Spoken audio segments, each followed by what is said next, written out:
Hello friends, आज हम देखेंगे कंपाउंड इंटरेस्ट।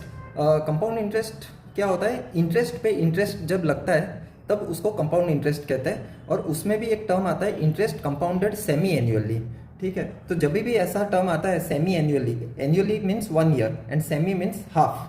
ठीक है, तो जब भी ये टर्म आता है तो आंख बंद करके जो भी रेट ऑफ इंटरेस्ट आपको दिया है, मान लो आर, तो उसको r/2 लेना है। ठीक है, एंड जो भी ईयर्स दिए है that will be given in n, सो उसको 2n करना है। ठीक है, फॉर्मूला सेम रहेगा, जस्ट आपको ये ध्यान रखना है कि when the interest is compounded semi annually you have to divide it by 2, rate of interest divided by 2, and you have to multiply the time period by 2. ठीक है, so in the formula of compound interest we will take this. तो इसके पीछे concept क्या है? Concept मान लो कि ये आपका प्रिंसिपल अमाउंट है। ये प्रिंसिपल अमाउंट जब आप इन्वेस्ट करते हो for suppose 1 year, so 1 year तक आपको कोई इंटरेस्ट नहीं मिल रहा। आपको कोई डायरेक्ट 1 ईयर के एंड में आपको एक इंटरेस्ट मिलेगा। तो P+I जो भी आपकी अमाउंट होगी, ये नई अमाउंट होगी P+I।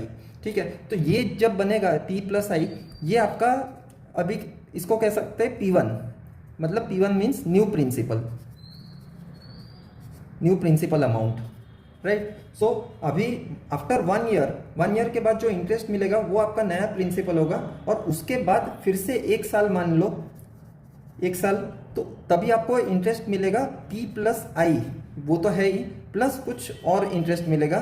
सो ये एक नया आपका अमाउंट होगा। ठीक है, तो इसका मतलब क्या होता है? इसका मतलब ये होता है कि आपको हर साल एक इंटरेस्ट मिलेगा जो प्रिंसिपल अमाउंट में ऐड होगा, and finally you will get another amount, right. So हर साल आपका जो प्रिंसिपल अमाउंट होगा वो अलग हो रहा है। ठीक है, so annually it is getting reset, एक ही अमाउंट नहीं रह रहा, P नहीं है, P+I हो रहा है, उस पर आपको अभी इंटरेस्ट मिलेगा।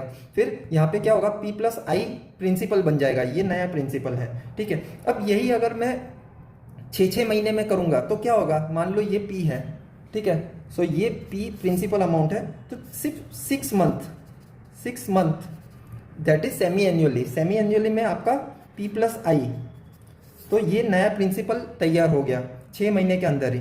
ठीक है, फिर दूसरे 6 महीने जाने दो, दूसरे 6 महीने के बाद फिर आपको सेम P+I प्लस I1। ठीक है, तो ये दोनों में फ़र्क क्या है?